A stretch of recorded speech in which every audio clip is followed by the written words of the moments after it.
Buenas noches. ¿Qué seudónimo vas a querer que utilicemos al principio de la conversación? Esquilo. Esquilo. Preguntamos siempre a nuestros gatopardos por su relación con el mar. ¿Qué ¿Con el relación mar? tienes con el mar? Sí. Había entendido el mal. Luego, si quieres, también te pregunto por tu relación con el mar. Pero Fantástica. con Tengo el mar, una relación increíble.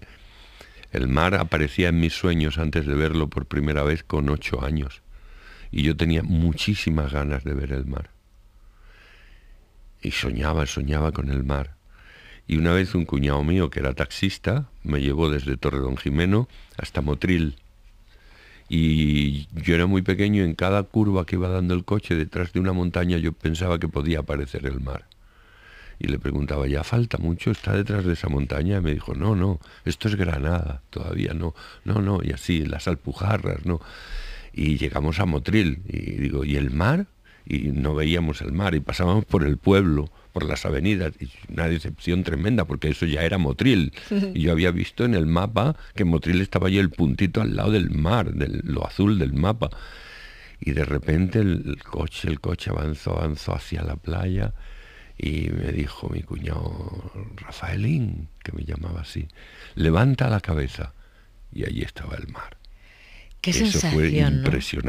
impresionante. Nunca lo olvidé, nunca lo olvidé. No se puede olvidar eso, jamás. Eso fue una cosa impactante, era un poderío, una inmensidad, una grandeza y una cosa, no sé, impactante. Porque, claro, ese Rafaelito estaba más acostumbrado al mar de Olivos. Al mar de Olivos, que era lo que veíamos. De hecho, yo me subía a la terraza de mi casa, que simulaba que era un barco jugando. ¿Sabes esas cosas que tienen las terrazas, que son como unas cañerías que salen, que parecen cañones? Esos para mí eran los cañones del barco. Las cañerías por donde se va, desagua, el agua de la lluvia sale por ahí, ¿no? Y entonces destrozaba a cañonazos las otras terrazas que eran barcos enemigos, ¿no? ¿Soñabas con ser marinero? Sí, pero perdona, que desde ahí se veían los olivos. Los desde olivos, la terraza sí. se veían los olivos. O sea que estás acertando en todo. Mar de olivos. Y perdón, soñaba Con ser marinero, cuando soñabas con el mar, ¿soñabas también con echarte a la mar? De hecho, yo quería ser marinero. Una de mis películas más bonitas, iba a decir, más vistas y que más me impresionaron de pequeño fue Botón de ancla en color, con Fernando Fernán Gómez, una película de los años 40, una película de esas de antigua, inocente, ingenua. Esa la vi un montón de veces. Y yo, de hecho, luego después, en un momento de mi vida, ya con 28 años, que me separé y tuve una crisis así de juventud, de la primera parte esta de la juventud que te zarandea la vida, quise embarcarme en Rotterdam con un amigo mío. Nos fuimos, en Barcelona saqué la cartilla de navegación. Me la dio un pescador que ese día había pescado, de Almería, había pescado un atún maravilloso, y estaba muy contento y muy agradecido, porque la gente del mar es muy agradecida, ¿no? Uh-huh. Y me dio el contrato de trabajo. Sí. Simulado, sí, ¿no? Simulado, porque, o sea, claro, porque no iba habías a ir hecho en su pruebas barco, ni él nada. no necesitaba gente, pero me dijo y firmó un papel como que me iba a contratar, y con eso en la comandancia de Marina te dan la cartilla de navegación, y estuve en Stella Maris esperando un barco en Rotterdam durante mucho tiempo, y oyendo por las noches las canciones que les cantaban a los marineros, y viendo alguna trifulca que eran impresionantes, porque allí el ron circulaba. Stella Maris era el hogar del marinero, una residencia, una especie de hotelito solo para marineros, con una orquesta que tocaba abajo después de la cena, y había ahí unas movidas de película, ¿no? ¿Nunca llegaste a subir a ningún barco? No, nunca llegué a subir a ningún barco, porque fue muy difícil, no teníamos experiencia, se notaba que no éramos de ese mundo. Los otros estaban todos fornidos, curtidos, con tatuajes, y yo iba con un amigo mío que éramos dos estudiantillos frágiles y delgaditos y tal, que nos daban... Y me acuerdo una vez que fuimos a un patrón de un barco que era portugués y estaba comiendo un filete con un vaso de vino tinto, y nosotros teníamos hambre y hambre y hambre. Yo no hacía nada más que mirar ese filete, qué rico estaba y cómo saboreaba el vinito y tal. Y otro le dijo en portugués que qué esperábamos, que qué buscábamos. Y él, fíjate si era lerdo, que se pensaba que no le entendíamos, hablando en portugués, que eso lo entiende fácilmente un español, ¿no? Y dijo, no, están despistados y tal. Y el otro le dijo, ¿y tienen algo para robarle? Y dijo, ni siquiera eso. O sea, que no teníamos nada que se nos pudiera robar, ¿no? Y yo pensé, a lo mejor nos dice, ¿queréis? Por educación, ¿queréis comer? Y nada, nada, salimos de allí con más hambre todavía después de haber visto el filete y sin barco, ¿no? Detrás de este espléndido contador de historias y de esta voz está Rafael Álvarez, el brujo, que se ha puesto de seudónimo Esquilo. ¿Por qué Esquilo? ¿Y quién era Esquilo? Para quien lo esté empezando a descubrir y lo vaya a descubrir ahora. Era otro punto, ese tenía también lo suyo, ¿no? Otro personaje, porque él era un poeta dramático, trágico, griego, pero también estuvo en la guerra. Se sabe muy poco de su biografía. Se sabe que estuvo en la guerra y que fue aquello una experiencia que le marcó decisivamente, ¿no? Dicen que es el gran representante de la tragedia griega, ¿no? El más o el primero, el más sagrado, antiguo, el más telúrico, así el que tiene esa fuerza de magnetismo sagrado y tal de la tragedia, ¿no? Los otros ya son Sófocles, que es la perfección como dramaturgo y como trágico. Y Eurípides, que es ya un teatro elaborado que se parece más al teatro psicológico que conocemos nosotros. Bueno, ahora dentro de un ratito vamos a hablar de Esquilo, nacimiento y muerte de la tragedia, pero antes tengo un montón de preguntas que hacerte. Por ejemplo, has citado en los primeros minutos de nuestra conversación a Fernando Fernán Gómez, a quien ayer dedicamos el programa entero, lo elegimos como personaje histórico. Sí. Tú has tenido una relación larga de admiración, de amistad, respeto, has dicho amistad, muchas veces que era... Tuve el privilegio de estar cerca de él durante bastante tiempo y trabajar con él en varias cosas. Hice la obra El Pícaro, Aventuras de Lucas Maraña, y también hice el Lazarillo, que lo sigo haciendo, que ahora le vamos a hacer un homenaje. La voy a lanzar este verano con poemas de Fernando Fernán Gómez. Eso te iba a decir, porque el texto de Lázaro de Tormes, de Lazarillo de Tormes, es de Fernando Fernán Gómez, ¿no? La adaptación es de Fernando, sí. Y luego hice la película que la dirigió él hasta que se puso enfermo, hizo el guión y dirigió hasta que se puso enfermo y la terminó García Sánchez. ¿Te parece que es nosotros le decíamos ayer, dedicamos el Faro a Fernando Fernán Gómez porque consideramos que es un personaje histórico contemporáneo, irrepetible?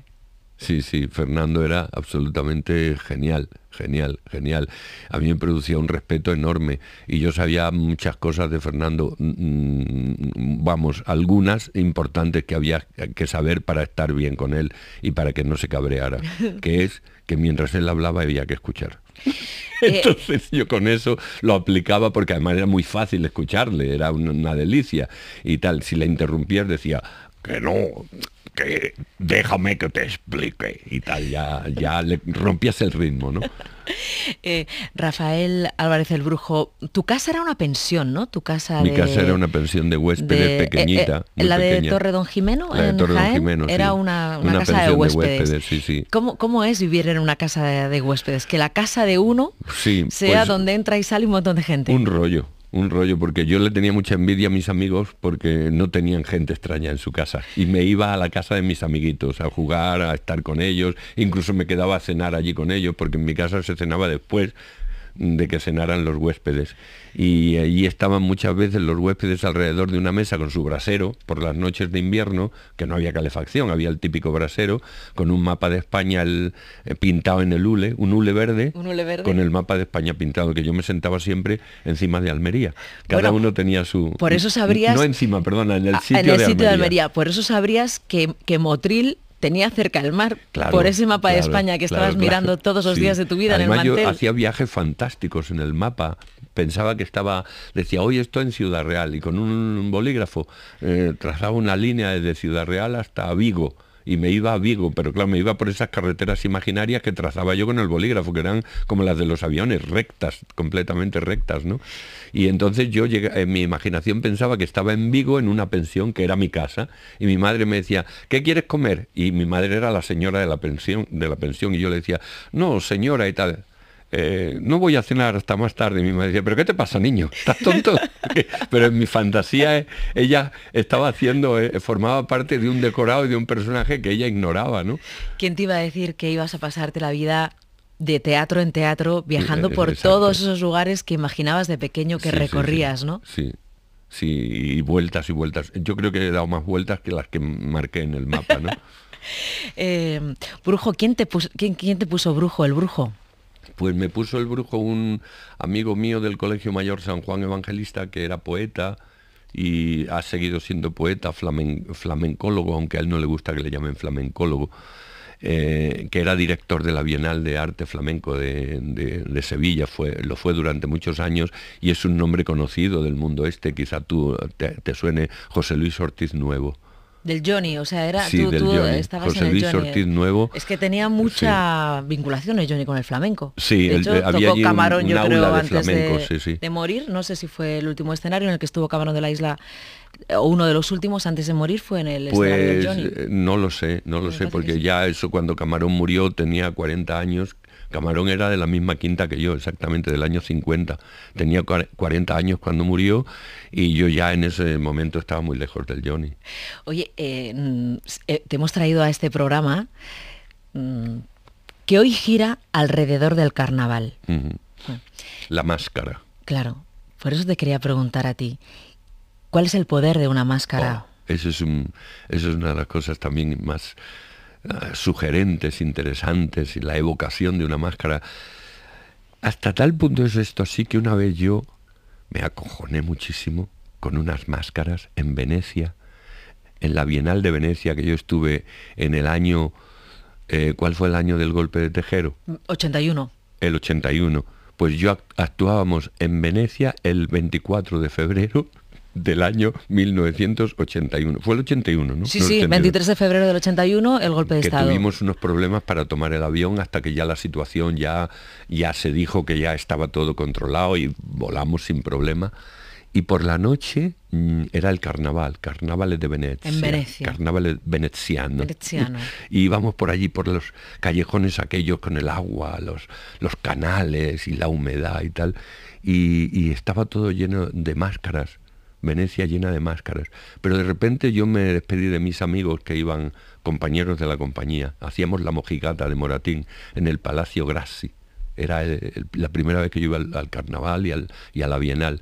Y me despedí del resto de la compañía y me fui a mi hotel, que estaba por otro sitio, solo unas cuantas calles por Venecia por la noche, y me salieron 2 máscaras con capa así de veneciana del siglo XVII y tal, y me hicieron 2 reverencias y se quedaron conmigo mirándome de una manera, y yo experimenté terror, sensación de momento mágico pero peligroso. Ahí fue, y siempre lo recordaré, cuando yo intuí el poder misterioso de la máscara, porque la máscara lo que te está diciendo es: lo que tú ves no es la realidad. Es un disfraz, es un velo, es un pretexto. Lo que tú ves es algo que te seduce, que te embauca, que te hipnotiza, pero no es la realidad. Entonces, ¿dónde está lo real? ¿Qué es lo que esconde esta máscara, ¿no? Ese momento allí con las máscaras en Venecia por la noche fue muy, muy especial. ¿Y cuando eres tú el que te pones la máscara? Cuando eres tú el que te pones la máscara, yo por lo menos siento cierta protección, porque te escondes ahí y te atreves a una serie de cosas que quizá así, sin máscara, no te atreverías a hacerlas o a decirlas, ¿no? De hecho, yo ya no me pongo ninguna máscara, pero durante mucho tiempo me he pintado mucho. Sí. Me pintaba mucho una ceja muy grande, una línea en rojo, me pintaba mucho la cara parecido a una máscara, ¿no? Pero ya tengo la máscara tan incorporada que cuando yo ya piso el escenario soy máscara. Decían de Valle Inclán que él construyó una máscara con su propia personalidad. Si es grande la obra de Valle Inclán, por 3 o 4 títulos, por ejemplo, Divinas Palabras, Luces de Bohemia y La Lámpara Maravillosa, por ejemplo, 3, lo más grande que hizo él fue su personaje. Él se creó a sí mismo como máscara y por eso su larga barba canosa, el cabello largo, los ojos aquellos que tenía, manco, todo él era una máscara. Y las cosas que decía Valle Inclán eran provocaciones, juegos de la máscara, porque cuando hablaba de política, de repente decía Rusia es el porvenir de la humanidad y el comunismo es lo que salvará al mundo. Que no es que se equivocara, es que estaba vacilando, porque al día siguiente podía decirte, o en otro momento podía decirte, el fascismo es una invención que es increíble y la fuerza intelectual de los escritores fascistas italianos. Entonces, él no se tomaba en serio el mundo y por eso decía de repente una cosa en política y la cosa contraria y traía a todo el mundo descolocado. Urjo, ¿cómo ves la política? ¿Qué te inspira este gobierno de coalición? Pues me inspira ternura. Mucha ternura, o sea... ¿Te parece ingenuo? ¿Qué te parece? Me parece, bueno, ingenuidad en política poca.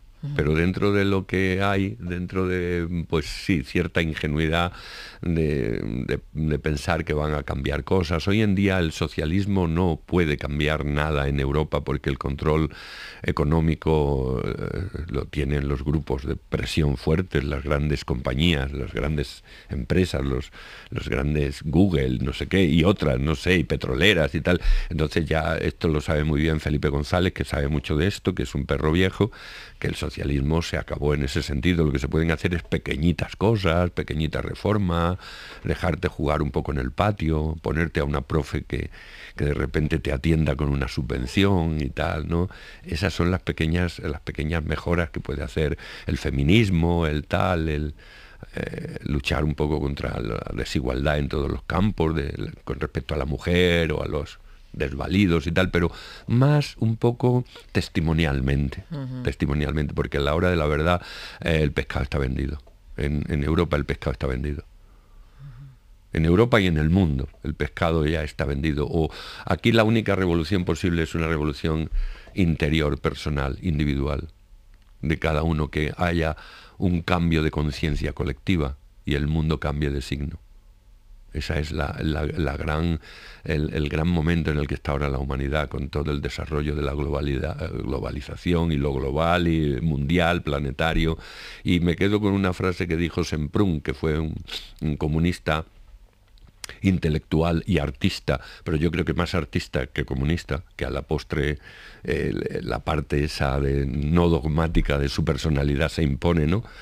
Y dijo, yo cuando era joven como marxista pensaba que el mundo estaba ahí para transformarlo, que es lo que dicen la filosofía marxista. Sí. Todas las filosofías han querido interpretar el mundo, pero el marxismo lo quiere transformar y lo va a transformar. Él dijo, con 80 años he descubierto que el mundo no está ahí para que lo transformemos, sino para transformarte a ti. Es una frase que es muy inteligente y muy sagaz, y dicha por un hombre que estuvo toda su vida en ese empeño, tiene todavía más peso, ¿no? ¿Cuándo te planteas presentar a tu público a Esquilo? ¿En qué momento, después de haber trabajado a tantos clásicos, quieres subir a este dramaturgo griego al escenario y qué quieres contar al público? Pues mira, yo lo he hecho esto ya después de tener un recorrido amplio, ¿no? Haber hecho muchos monólogos, sí, con textos míos, en un momento en el que me pidieron un trabajo para Mérida y accedí, y una vez fue a verme al teatro al Lazarillo de Tormes, por cierto, Ignacio Amestoy, y cuando terminé me dijo, eres como Esquilo. Eres como Esquilo. Digo, ¿por qué me dices eso? Dice, porque ya utilizas el teatro para expresarte tú y el Lazarillo es un pretexto para que tú expongas tu visión de las cosas y tal. Y dije, ¿tienes por ahí alguna biografía de Esquilo? Que me gustaría hacer una obra sobre Esquilo. Te voy a mirar y tal. De Esquilo se sabe nada, que estuvo en la guerra y que se le cayó una tortuga en la cabeza y lo mató. Porque el oráculo le dijo que iba a morir por una casa que se iba a derrumbar y se le iba a caer encima, y se fue al campo, al aire libre, donde no había ni casas, ni árboles, ni nada, para que no se le cayera nada en la cabeza. y de repente un pajarraco que iba con una tortuga en el pico le soltó la tortuga y el caparazón lo mató una casa, la casa de la tortuga. El oráculo. Bueno. Y entonces yo dije, bueno, y por ahí vino la cosa de Esquilo, y ahí por ahí ya empecé a indagar en el mundo de Esquilo y en el mundo de los griegos y tal. Despedimos siempre esta entrevista preguntando a nuestros invitados ¿quién o qué ha sido el faro de su vida? ¿El de Rafael Álvarez el Brujo? Yo creo que Jesucristo. Eso es interesante, no te lo esperabas seguramente. No. Iba a decir, ha habido muchas personas que han sido luces en mi vida. La mujer con la que estoy casado ahora, con la que tengo 2 hijos ahora adolescentes, es mucha luz en mi vida. Luz. De esas personas que se te cruzan y iluminan tu camino, ¿no? Pero la gran luz de mi vida ha sido Jesucristo, porque he sentido fascinación, primero, por su misterio, segundo, por su personalidad. He leído libros, por ejemplo, lo que ha escrito Renan sobre Jesucristo, que era un ateo, pero estaba fascinado por la personalidad de Jesús. ¿Porque tú eres ateo? No. Yo no soy creyente en el sentido católico de como ahora se entiende. Soy creyente. Pero yo soy de la meditación y del yoga y tal. Sí, del misticismo de la filosofía india. Védica. Y sigo a un maestro védico. Pero Jesucristo era un yogi. Para ellos Jesucristo era un yogi. De hecho tenía los siddhis, los poderes yógicos, como por ejemplo caminar sobre las aguas, cosa que hacen algunos yogis cuando dominan mucho una técnica que se llama pranayama. Pero sobre todo lo que Jesucristo tiene es la visión. Lo que transmite Jesucristo es que el universo no es ciego, que el cosmos es un lenguaje a descifrar y que el lenguaje del universo es el amor. Rafael Álvarez el Brujo, muchas gracias por habernos acompañado esta madrugada. Ha sido un placer escucharte. Muchísimas gracias. Buenas noches.